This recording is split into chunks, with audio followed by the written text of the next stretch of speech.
నమస్కారం ETV news కి స్వాగతం ముందుగా ముఖ్యాంశాలు ఉత్తరప్రదేశ్లో ముగిసిన సుదీర్ఘ ఎన్నికల క్రతువు 7 విడతల్లో 61% ఓటింగ్ నమోదు రేపు వెలువడే ఎగ్జిట్ పోల్స్ అంచనాలపై ఉత్కంఠ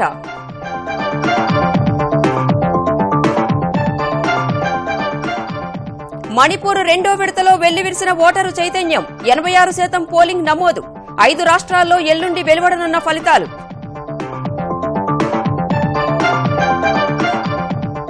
తెలుగు రాష్ట్రాల్లో 6 ఎమ్మెల్సీ స్థానాలకు రేపు పోలింగ్ ఉదయం 8 నుంచి సాయంత్రం 6 గంటల వరకు ఓటింగ్ అన్ని ఏర్పాట్లు చేసిన ఈసీ దేశవ్యాప్తంగా ఘనంగా మహిళా దినోత్సవం అతివలకు సమాన అవకాశాలు కల్పించాలన్న నేతలు నారీ శక్తి అవార్డులు ప్రదానం చేసిన రాష్ట్రపతి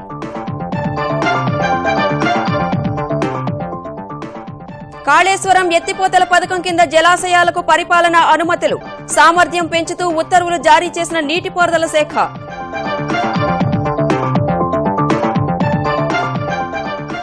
ఆఫ్ఘన్లో మళ్లీ తెగబడిన ఐఎస్ ఉగ్రమూక కాబూల్లో సైనిక ఆసుపత్రిపై ఆత్మాహుతి దాడి 30 మంది మృతి ముష్కర్లను మట్టుబెట్టిన బలగాలు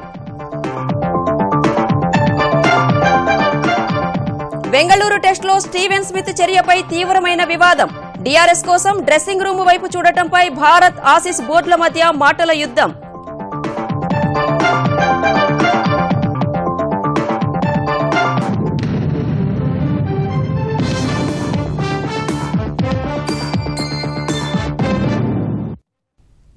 దేశ రాజకీయ పరిణామాలను ప్రభావితం చేసే 5 రాష్ట్రాల శాసనసభల ఎన్నికల పోలింగ్ క్రతువు ముగిసింది వెల్లువెత్తిన ఓటరు చైతన్యంతో కీలకమైన ఉత్తరప్రదేశ్ సహా పంజాబ్ ఉత్తరాఖండ్ గోవా మణిపూర్ అసెంబ్లీ ఎన్నికల్లో భారీగా పోలింగ్ నమోదైంది ఓటర్లు ఈవీఎంలలో నమోదు చేసిన అభ్యర్థుల భవితవ్యం ఈ నెల 11న జరిగే ఓట్ల లెక్కింపు రోజున తేలిపోనుంది భాజపా సహా ప్రధాన పార్టీలన్నీ ప్రతిష్టాత్మకంగా తీసుకున్న 5 రాష్ట్రాల ఎన్నికల్లో ఓటరు మొగ్గు ఎలా ఉన్నది రేపు వెలువడనున్న ఎగ్జిట్ పోల్స్ ద్వారా కొంతవరకు తెలిసే అవకాశం ఉంది 2 నెలల పాటు దేశ రాజకీయ వాతావరణాన్ని వేడెక్కించిన 5 రాష్ట్రాల ఎన్నికల ప్రక్రియలో ఇక ఫలితాలపైనే అందరి దృష్టి నెలకొంది ఫిబ్రవరి 4న మొదలైన పోలింగ్ ప్రక్రియ ఇవాళ్టితో ముగిసింది గోవా పంజాబ్లలో ఫిబ్రవరి 4న ఒకే విడతలో పోలింగ్ జరగ్గా గోవాలోని 40 స్థానాల్లో 83% మంది ఓటు వేశారు గోవాలో భాజపా కాంగ్రెస్ ఆమ్ ఆద్మీ పార్టీ సహా ఎంజీపీ శివసేన జీఎస్ఎం కూటమి మధ్య పోటీ జరిగింది పంజాబ్లో 117 స్థానాలకు జరిగిన పోలింగ్లో 70% మంది ఓటేశారు పంజాబ్లో శిరోమణి అకాలీదళ్ భాజపా కూటమి కాంగ్రెస్ ఆమ్ ఆద్మీ పార్టీ మధ్య త్రిముఖ పోరు జరిగింది ఫిబ్రవరి 11న జరిగిన ఉత్తరాఖండ్ ఎన్నికల్లో 69 స్థానాలకు 68% పోలింగ్ నమోదైంది ఉత్తరాఖండ్లోని కర్ణప్రయాగ్లో ఒక అభ్యర్థి చనిపోవడంతో ఎన్నికను వాయిదా వేశారు ఉత్తరాఖండ్ ఎన్నికల్లో ప్రధాన పోరు అధికార కాంగ్రెస్ ప్రతిపక్ష భాజపా మధ్య జరిగింది 15 ఏళ్ల పాటు భాజపాను ఊరిస్తున్న ఉత్తరప్రదేశ్ అధికార పీఠం కోసం ఈసారి పార్టీలన్నీ సర్వశక్తులు ఒడ్డాయి నోట్ల రద్దు తర్వాత జరిగిన ఈ ఎన్నికలు మోదీ ప్రతిష్టకు సమర్థతకు పరీక్ష పెట్టనున్నాయనే నిపుణుల విశ్లేషణల మధ్య ప్రధాని సహా కమలదళ నాయకత్వం మొత్తం యూపీలో గెలుపు కోసం అలుపెరగని ప్రచారం నిర్వహించింది యూపీ చివరి దశ ప్రచారంలో భాగంగా తన సొంత నియోజకవర్గం వారణాసిలో మోదీ 2 రోజులు నిర్వహించిన రోడ్ షోకు ప్రజలు భారీ సంఖ్యలో పోటెత్తారు ఎస్పీ కాంగ్రెస్ కూటమి బీఎస్పీ కమలనాథులకు గట్టి పోటీ ఇచ్చే ప్రయత్నం చేశాయి ఉత్తరప్రదేశ్లో 7 దశల పోలింగ్ ఫిబ్రవరి 11న మొదలై ఇవాళ్టితో ముగిసింది 403 స్థానాలున్న ఉత్తరప్రదేశ్ అసెంబ్లీ ఎన్నికల్లో మొత్తం అన్ని దశల్లో కలిపి దాదాపు 61% పోలింగ్ నమోదు కాగా ఇవాళ జరిగిన చివరి దశ పోలింగ్లో 60% మంది ఓటేశారు ఉత్తరప్రదేశ్లోని అలాపూర్ నియోజకవర్గంలో ఓ అభ్యర్థి చనిపోవడంతో అక్కడ పోలింగ్ వాయిదా పడింది 60 నియోజకవర్గాలున్న మణిపూర్లో ఈసారి అన్ని చోట్ల కంటే ఎక్కువగా 85% పోలింగ్ నమోదైంది ఇవాళ జరిగిన రెండో విడతలో 86% పోలింగ్ నమోదైంది 15 ఏళ్లుగా అధికారంలో ఉన్న ఇబోబీ సింగ్ ఇటీవలే రాజకీయ నేతగా మారిన మానవ హక్కుల ఉద్యమకారిణి ఇరోం షర్మిల పరస్పరం తలబడుతున్న తౌబల్ స్థానంపై అందరి దృష్టి నెలకొంది సుదీర్ఘ ఆమరణ దీక్ష విరమించి రాజకీయాల్లో అడుగుపెట్టిన ఇరోం షర్మిల చరిత్ర సృష్టించేది లేనిది ఈ నెల 11న వెలువడే ఫలితాల్లో తేలిపోనుంది అభ్యర్థులు చనిపోవడంతో వాయిదా పడిన ఉత్తరప్రదేశ్లోని అలాపూర్ నియోజకవర్గం ఉత్తరాఖండ్లోని కర్ణప్రయాగ స్థానంలో రేపు పోలింగ్ జరగనుంది 5 రాష్ట్రాల్లోనూ ఈ నెల 11నే ఓట్ల లెక్కింపు జరగనుండటంతో అభ్యర్థులంతా ఫలితాల కోసం తీవ్ర ఉత్కంఠతో ఎదురుచూస్తున్నారు బుర్హన్ ముంబై పురపాలక సంస్థ ఎన్నికల్లో మిత్రపక్షాలైన భాజపా శివసేన మధ్య హోరాహోరీ పోరు జరిగినప్పటికీ మేయర్ పీఠం చివరకు శివసేనకే దక్కింది. బీఎంసీ మేయర్గా ఆ పార్టీకి చెందిన విశ్వనాథ్ మహదేశ్వర్ ఎన్నికయ్యారు. బుర్హన్ ముంబై పురపాలక సంఘంలో మొత్తం 227 వార్డులుండగా మేయర్ ఎన్నికకు 218 మంది కార్పొరేటర్లు హాజరయ్యారు. ఇందులో 171 మంది శివసేన ప్రతిపాదించిన విశ్వనాథ్కు అనుకూలంగా ఓటేశారు. కేంద్రంలో రాష్ట్రంలో మిత్రపక్షాలుగా ఉన్న భాజపా శివసేన ఇటీవల జరిగిన మహారాష్ట్ర స్థానిక సంస్థల ఎన్నికల్లో మాత్రం విడివిడిగా పోటీ చేశాయి. ముంబై మేయర్ పీఠం దక్కించుకునేందుకు కనీసం 114 వార్డులు గెలుచుకోవలసి ఉండగా శివసేనకు 84, భాజపాకు 82 సీట్లు వచ్చాయి. మేయర్ రేసు నుంచి తప్పుకుంటున్నట్లు భారతీయ జనతా పార్టీ ప్రకటించగా శివసేన విశ్వనాథ్ మహదేశ్వర్ పేరును ప్రతిపాదించి గెలిపించుకుంది. తెలుగు రాష్ట్రాల్లో 6 ఎమ్మెల్సీ స్థానాలకు రేపు పోలింగ్ జరగనుంది. ఆంధ్రప్రదేశ్లోని 3 పట్టభద్రులు, 2 ఉపాధ్యాయ నియోజకవర్గాలు సహా తెలంగాణలో 1 ఉపాధ్యాయ ఎమ్మెల్సీ స్థానాల్లో ఎన్నికలకు కేంద్ర ఎన్నికల సంఘం అన్ని ఏర్పాట్లు పూర్తి చేసింది. ఉదయం 8 గంటల నుంచి సాయంత్రం 6 గంటల వరకు పోలింగ్ జరగనుంది. ఆంధ్రప్రదేశ్లో పట్టభద్రులకు 846, ఉపాధ్యాయులకు 346 పోలింగ్ కేంద్రాలు ఏర్పాటు చేశారు. తెలంగాణలో హైదరాబాద్, మహబూబ్ నగర్, రంగారెడ్డి ఉపాధ్యాయ ఎమ్మెల్సీ స్థానానికి 126 పోలింగ్ కేంద్రాలు ఏర్పాటు చేసినట్లు ఎన్నికల ప్రధాన అధికారి భన్వర్లాల్ ప్రకటించారు. మొదటి ప్రాధాన్య ఓటు వేయకపోతే ఓటు చెల్లబోదని, పోలింగ్ కేంద్రంలోకి చరవాణి కెమెరాలు అనుమతించబోమని ఆయన చెప్పారు. పురుషాధిపత్య ధోరణి విడనాడి మహిళలకు సమాన అవకాశాలు కల్పించినప్పుడే సమాజ వికాసం సాధ్యమని అంతర్జాతీయ మహిళా దినోత్సవం సందర్భంగా నాయకులు అభిప్రాయపడ్డారు. తెలుగు రాష్ట్రాల్లో ఘనంగా నిర్వహించిన అంతర్జాతీయ మహిళా దినోత్సవ కార్యక్రమాల్లో పాల్గొన్న ప్రజాప్రతినిధులు మహిళా సాధికారతకు ప్రతి ఒక్కరూ కృషి చేయాలని పిలుపునిచ్చారు. ఆంధ్రప్రదేశ్లో అంతర్జాతీయ మహిళా దినోత్సవాన్ని అట్టహాసంగా నిర్వహించారు. విజయవాడ కృష్ణలంక పోలీస్ స్టేషన్లో మహిళలను, మహిళా సిబ్బందిని డీసీపీ పాలరాజు సత్కరించారు. విజయవాడ ఇందిరాగాంధీ మున్సిపల్ స్టేడియం వద్ద ఎంపీ కేశినేని, ఎమ్మెల్యే బోండా ఉమ మహిళా దినోత్సవం సందర్భంగా మహిళలకు ఉచిత ఆటో సర్వీసులు ప్రారంభించారు. మహిళా దినోత్సవం సందర్భంగా ఆంధ్రప్రదేశ్లో స్త్రీలకు ప్రత్యేకంగా ఎల్ఎల్ఆర్ మేళాలు నిర్వహించారు. రాజమహేంద్రవరంలో షీ టీం ఆధ్వర్యంలో 2K రన్ నిర్వహించారు. తెలుగుదేశం అధికారంలోకి వచ్చిన తర్వాతే మహిళలకు ఆర్థిక స్వాతంత్ర్యం వచ్చిందని గుంటూరులోని తెలుగుదేశం పార్టీ కార్యాలయంలో జరిగిన కార్యక్రమంలో నారా లోకేష్ వ్యాఖ్యానించారు. విజయవాడ తుమ్మలపల్లి కళాక్షేత్రంలో ఆంధ్రప్రదేశ్ ప్రభుత్వం నిర్వహించిన మహిళా దినోత్సవంలో పాల్గొన్న ముఖ్యమంత్రి చంద్రబాబు త్యాగగుణానికి ప్రతీకలైన మహిళలను ప్రోత్సహిస్తే ఏదైనా సాధించగలరని వ్యాఖ్యానించారు. క్రీడల్లో తెలుగుజాతి మహిళలకు గుర్తింపు తెచ్చిన పివి సింధుకు డిప్యూటీ కలెక్టర్ ఉద్యోగం ఇస్తున్నామని, త్వరలోనే ఆమెకు బ్రాండ్ అంబాసిడర్ గుర్తింపు ఇస్తామని వివరించారు. మొట్టమొదటిసారిగా మహిళలకు ఆస్తిలో సమాన హక్కు ఉండాలని ఆలోచించింది ఎన్టీ రామారావు గారు ఆలోచించారు. ఈ దేశంలో ఫస్ట్ టైం కంట్రీలో ఇంట్లో వంట చేసినప్పుడు కళ్ళ నీళ్లు ఇవన్నీ రావడం చూసిన తర్వాత నేను కేంద్రంతో ఎప్పటికప్పుడు మాట్లాడి 35 లక్షల వంట గ్యాస్ కనెక్షన్స్ ఆ రోజుట్లో నేను ఇప్పించారంటే అదే నాకు ఆ రోజు ఉన్నటువంటి కమిట్మెంట్ కూడా. 2019 లోపల 100% మరుగుదొడ్లు కట్టించి మహిళల ఆత్మగౌరవాన్ని కాపాడతామని చెప్పి కూడా నేను మీ అందరికీ విజ్ఞప్తి చేస్తున్నా. మహిళల ద్వారా ఈ రాష్ట్రంలో పూర్తిగా పేదరికాన్ని నిర్మూలించే బాధ్యత ఈ తెలుగుదేశం ప్రభుత్వం తీసుకుంటామని చెప్పి కూడా నేను మీకు తెలియజేస్తున్నా. తెలంగాణ వ్యాప్తంగా అంతర్జాతీయ మహిళా దినోత్సవాన్ని ఘనంగా నిర్వహించారు. అఖిల భారత మహిళా సాంస్కృతిక సంఘం ఆధ్వర్యంలో హైదరాబాద్ బషీర్బాగ్లో భారీ ర్యాలీ నిర్వహించారు. సంగారెడ్డి జిల్లా జహీరాబాద్లో డెక్కన్ డెవలప్మెంట్ సొసైటీ మహిళలు భారీ ప్రదర్శన నిర్వహించారు. హైదరాబాద్ ఎల్బీనగర్ కామినేని ఆసుపత్రి ఆధ్వర్యంలో ర్యాలీ నిర్వహించారు. మహిళా దినోత్సవం సందర్భంగా సికింద్రాబాద్ ఆర్టీఏ కార్యాలయంలో ప్రత్యేకంగా ఏర్పాటు చేసిన కేంద్రంలో డీసీపీ సుమతి క్యూలో నిలబడి లెర్నింగ్ లైసెన్స్ తీసుకున్నారు. తెలంగాణ జిల్లాలో మహిళా దినోత్సవ ప్రత్యేక కార్యక్రమాలను నిర్వహించారు. హైదరాబాద్లో డీఆర్డీఓ మహిళలు నిర్వహించిన మహిళా దినోత్సవంలో పాల్గొన్న తెలంగాణ ఐటీ శాఖ మంత్రి కేటీఆర్ తన జీవితంలో తల్లి, చెల్లి, భార్య, కుమార్తె, స్నేహితులు అత్యంత శక్తివంతమైన మహిళలనే అన్నారు. Our mother is so sacred because she sacrifices so much. Yes, she does. Without a question, without a doubt. But I think we should start moving beyond that. Let's actually try and reduce those sacrifices that she makes for us. Let us start celebrating her as an individual. Let us start celebrating her as an independent, her independent of all her relationships and all the supportive roles that she also plays. That, most of the men apparently get some leisure time. Why is that women don't get it? Because we push them into that stereotype where they are expected to multitask. అంతర్జాతీయ మహిళా దినోత్సవం సందర్భంగా తెలుగు రాష్ట్రాల్లో మహిళల కోసం ఏర్పాటు చేసిన సాంస్కృతిక, క్రీడా కార్యక్రమాలు ఉత్సాహంగా సాగాయి.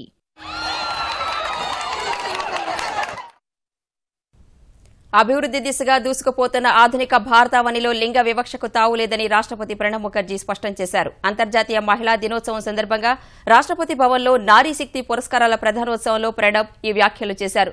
3 ఇస్రో శాస్త్రవేత్తలు, 5 కథాకళి నృత్యకారిణులు, అక్కినేని అమలా సహా వివిధ రంగాల్లో విశేష కృషి చేస్తున్న 31 మంది మహిళలకు రాష్ట్రపతి నారీ శక్తి అవార్డులు అందజేశారు. మరోవైపు మహిళా దినోత్సవ వేళ కేంద్రపాలిత ప్రాంతం దీవులో జరిగిన కార్యక్రమంలో పాల్గొన్న ప్రధాని మోదీ దీవులో పురుషుల కంటే స్త్రీల సంఖ్య ఎక్కువగా ఉందని అభినందించారు. ఈ సందర్భంగా చిన్న పడవలతో సముద్రం లోపలి వరకు వెళ్లలేకపోతున్న మత్స్యకారులు పెద్ద బోట్లు కొనుక్కునేలా ₹1 కోటి వరకు రుణం ఇచ్చే పథకాన్ని ప్రకటించారు. అనంతరం గుజరాత్లో మహిళా సర్పంచ్లతో సమావేశమైన మోదీ మహిళలు తలుచుకుంటే సమాజంలో పెను మార్పులు తీసుకొస్తారని వ్యాఖ్యానించారు. స్వచ్ఛ శక్తి 2017 పేరుతో జరిగిన ఈ కార్యక్రమంలో ప్రతి గ్రామం స్వచ్ఛంగా ఉండాలన్న జాతిపిత కలను 2019 నాటికి సాకారం చేసేందుకు సహకరించాలని మహిళా సర్పంచ్లను ప్రధాని కోరారు. बेटी बचाओ बेटी पढ़ाओ इस मंत्र को लेकर के भी देश में काम करने की बहुत आवश्यकता। कम से कम जहां महिला सरपंच हो उस गांव में तो भ्रूण हत्या नहीं होनी चाहिए। मां के गर्भ में बच्ची को मार देने का पाप उस गांव में कतई नहीं होना चाहिए। और वो जागरूकता का काम एक सरपंच बहन अगर तय करे तो कर सकती है। पारिवारिक दबाव में किसी अगर बहू के ऊपर जुल्म हो रहा है तो सरपंच उसकी रक्षक बनकर खड़ी हो सकती है और एक बार वो कहने लगेगी तो कोई कुछ नहीं कर सकता। మధ్యప్రదేశ్లో నిన్న భోపాల్ ఉజ్జయిని ప్యాసింజర్ రైల్లో జరిగిన ఉగ్రదాడి కేసులో దర్యాప్తు ముమ్మరమైంది. భోపాల్, లక్నవూలో విచారణ చేపడుతున్న జాతీయ దర్యాప్తు సంస్థ ఎన్ఐఏ ఇంకెక్కడైనా దాడులు జరిపేందుకు ముష్కరులు కుట్ర పన్నారా అన్న కోణంపై ప్రత్యేక దృష్టి సారించింది. భోపాల్ ఉజ్జయిని రైల్లో ఐఈడీతో జరిపిన పేలుడులో 10 మంది గాయపడగా ఈ దాడిని తీవ్రంగా పరిగణించిన భద్రతా సంస్థలు గంటల వ్యవధిలోనే అనుమానితుల కదలికల్ని పసిగట్టాయి. మధ్యప్రదేశ్ పిపారియాలో 3 నిందితుల్ని పోలీసులు అదుపులోకి తీసుకున్నారు. ఉత్తరప్రదేశ్ రాజధాని లక్నవూ శివారులోని ఓ ఇంట్లో నక్కిన మరో అనుమానిత ఉగ్రవాదిని 12 గంటల ఆపరేషన్ తర్వాత మట్టుబెట్టారు. ఈ ఘటనలను దృష్టిలో పెట్టుకుని ఢిల్లీ నుంచి భోపాల్కు, లక్నవూకు చేరుకున్న 2 ఎన్ఐఏ బృందాలు విస్తృత దర్యాప్తు చేపట్టాయి. ఉగ్ర దాడి జరిగిన రైలు బోగీల్ని, లక్నవూలో ముష్కరుడు హతమైన ఇంటిని పరిశీలించిన ఆ బృందాలు నిందితులకు ఐఎస్ ఉగ్ర సంస్థతో సంబంధం ఉందన్న అనుమానంతో ఎన్ఐఏ దర్యాప్తు సాగిస్తోంది. ఆఫ్ఘనిస్తాన్ రాజధాని కాబూల్లో మరోసారి ఉగ్రవాదులు పేట్రేగిపోయారు. స్థానిక సైనిక ఆసుపత్రిని లక్ష్యంగా చేసుకుని ఆత్మాహుతి దాడులకు దిగిన ఉగ్రవాదులు భీకర కాల్పులకు పాల్పడగా ఆ ప్రాంతంలోని ప్రజలంతా భయాందోళనకు గురయ్యారు. నగరంలోని సర్దార్ మహమ్మద్ దావూద్ ఖాన్ ఆసుపత్రిలోకి 5 ఆత్మాహుతి దళ సభ్యులు భారీ ఆయుధాలతో ప్రవేశించి ఒకరు ప్రధాన ద్వారం వద్ద విచక్షణారహిత కాల్పులకు దిగి తనను తాను పేల్చేసుకోగా మిగతా ముష్కరులు ఆసుపత్రిని చుట్టుముట్టి భీకర కాల్పులు జరపగా 30 మందికి పైనే ప్రాణాలు కోల్పోయినట్టు ఆఫ్ఘన్ రక్షణ మంత్రిత్వ శాఖ ప్రకటించింది. మరో 50 మంది గాయపడినట్టు తెలిపింది. ఇస్లామిక్ స్టేట్ కు అనుబంధ ఉగ్రవాద సంస్థ ఈ దాడికి పాల్పడినట్లు తెలిపిన రక్షణ శాఖ వెంటనే అప్రమత్తమైన భద్రతా బలగాలు జరిపిన కాల్పుల్లో 4 ముష్కరులు హతమైనట్టు వెల్లడించింది. వైద్యుల మాదిరి తెల్లని దుస్తులు ధరించిన ఉగ్రవాదులు ఆసుపత్రిలోకి ప్రవేశించి కాల్పులకు పాల్పడ్డట్లు ప్రత్యక్ష సాక్షులు తెలిపారు. కాళేశ్వరం ప్రాజెక్టులో భాగంగా పలు జలాశయాల నిర్మాణం, సామర్థ్యం పెంపునకు తెలంగాణ సర్కార్ అనుమతినిచ్చింది. ఈ మేరకు కొమురెల్లి మల్లన్న సాగర్, రంగనాయక సాగర్, కొండపోచమ్మ సాగర్, గంధమల్ల, బస్వాపూర్ జలాశయాలకు పరిపాలన అనుమతులు ఇస్తూ నీటిపారుదల శాఖ ఉత్తర్వులు జారీ చేసింది. సిద్దిపేట జిల్లాలో 7,249.52 కోట్ల రూపాయల వ్యయంతో 50 టీఎంసీల సామర్థ్యంతో జలాశయ నిర్మాణానికి అనుమతించిన సర్కార్ చాందలాపూర్ వద్ద 496 కోట్ల రూపాయల వ్యయంతో 3 టీఎంసీల సామర్థ్యం కలిగిన మరో జలాశయం, పాములపర్తి వద్ద 519 కోట్ల రూపాయల వ్యయంతో 7 టీఎంసీల సామర్థ్యంతో కొండపోచమ్మ సాగర్ జలాశయ నిర్మాణానికి పరిపాలన అనుమతులు లభించాయి. యాదాద్రి, భువనగిరి జిల్లాలో 860 కోట్ల 25 లక్షల రూపాయల వ్యయంతో 9.86 టీఎంసీల సామర్థ్యంతో గంధమల్ల జలాశయం, బస్వాపూర్ వద్ద 1,751 కోట్ల రూపాయలతో 11.39 టీఎంసీల సామర్థ్యంతో మరో జలాశయ నిర్మాణానికి అనుమతులు మంజూరు చేసింది. అటు 16వ ప్యాకేజీలో మార్పులు, చేర్పులకు అనుగుణంగా 1,132 కోట్ల రూపాయల విలువైన పనులు, 15వ ప్యాకేజీలో 870 కోట్ల రూపాయల విలువైన పనులకు తెరాస సర్కార్ అనుమతినిచ్చింది. విజయవాడలో అత్యంత రద్దీగా ఉండే బెంజ్ సర్కిల్ వద్ద పై వంతెన నిర్మాణానికి డిజైన్ ఖరారైంది. ఈ పై వంతెన కోసం గతంలో రూపొందించిన డిజైన్లు బాగాలేవని కొత్త వాటిని రూపొందించాలని ముఖ్యమంత్రి చేసిన సూచనతో ఆకట్టుకునేలా పై వంతెన నమూనాలను అధికారులు సిద్ధం చేశారు. పై వంతెన పనులు పూర్తయితే ఆ ప్రాంతం ఎలా ఉంటుందో అనే ఊహతో నమూనా వీడియోను రూపొందించారు. విజయవాడ నుంచి వెళ్లే జాతీయ రహదారిపై వాహనాలకు ఎలాంటి అవాంతరాలు లేకుండా పై వంతెన ఎంతో ఉపయోగపడనుంది. కీలకమైన బెంజ్ సర్కిల్, రమేష్ ఆసుపత్రి ప్రాంతాల్లో ట్రాఫిక్ కష్టాలకు చెల్లుచీటీ పడనుంది.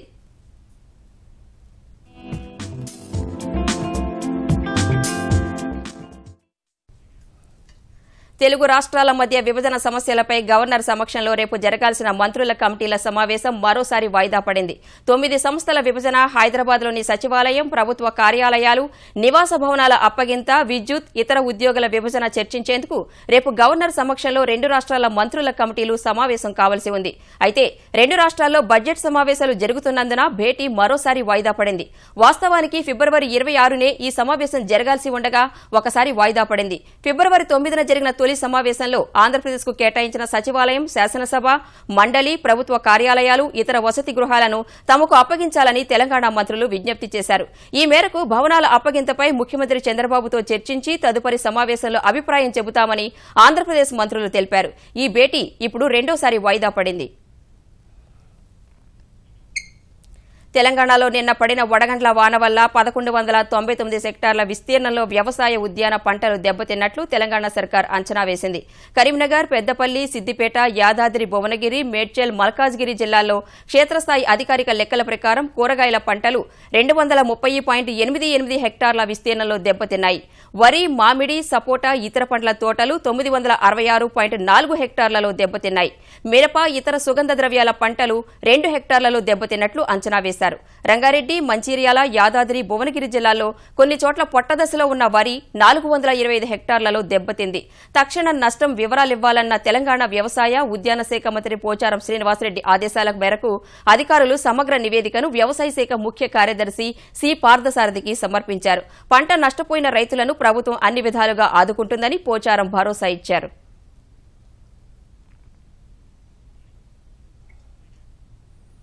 ఏటీఎంలలో నగదు లేక మళ్లీ ప్రజలకు కష్టాలు ప్రారంభమయ్యాయి. నగదు కొరత తీవ్రంగా ఉన్నందున ఖాతాదారులు తీవ్ర ఇక్కట్లకు గురవుతున్నారు.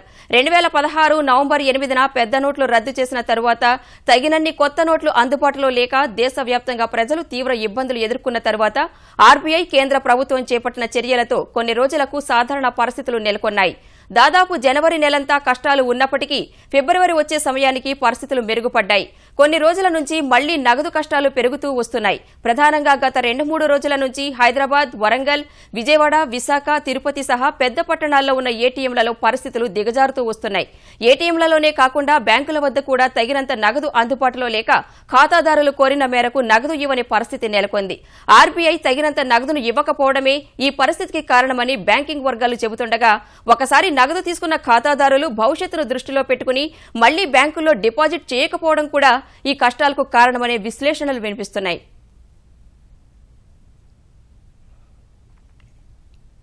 ఆరోగ్య పరిరక్షణ సహా సమాజంలో శాంతి సామరస్యాన్ని పెంపొందించడంలో కీలక పాత్ర పోషించగల యోగాను ప్రజా ఉద్యమంగా మార్చాల్సిన అవసరం ఉందని కేంద్ర సమాచార ప్రసార శాఖ మంత్రి వెంకయ్యనాయుడు అభిప్రాయపడ్డారు. జూన్ 21న జరుపుకునే అంతర్జాతీయ యోగా దినోత్సవానికి సన్నాహకంగా ఢిల్లీలో నిర్వహించిన యోగా సమ్మేళనాన్ని సహచర మంత్రి శ్రీపాద యశోనాయక్, యోగా గురువు రామ్దేవ్ బాబా సహా మరికొందరు ప్రముఖులతో కలిసి వెంకయ్యనాయుడు ప్రారంభించారు.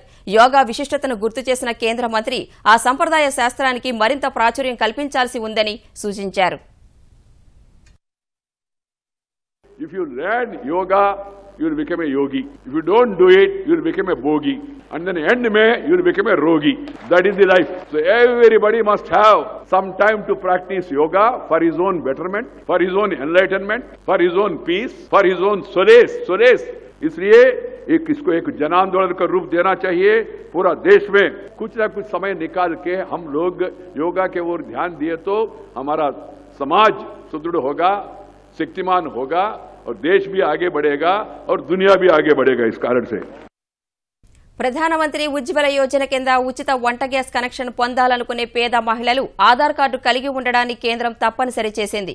గ్యాస్ రాయితీని పొందేందుకు ఇప్పటికే ఆధార్ను తప్పనిసరి చేసిన చమురు సహజ వాయువు మంత్రిత్వ శాఖ తాజాగా ఈ మేరకు ప్రకటన జారీ చేసింది. ఉచిత వంట గ్యాస్ కనెక్షన్ పొందాలనుకునే మహిళలకు ఆధార్ లేకపోతే ఈ నెల 31లోగా దరఖాస్తు చేసుకోవాలని సూచించింది.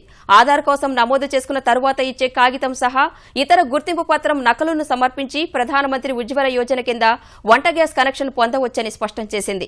లబ్దిదారులకు ఆధార్ నమోదు సదుపాయాన్ని కల్పించాలని ప్రభుత్వ గ్యాస్ విక్రయ సంస్థలకు చమురు సహజ వాయువు మంత్రిత్వ శాఖ సూచించింది.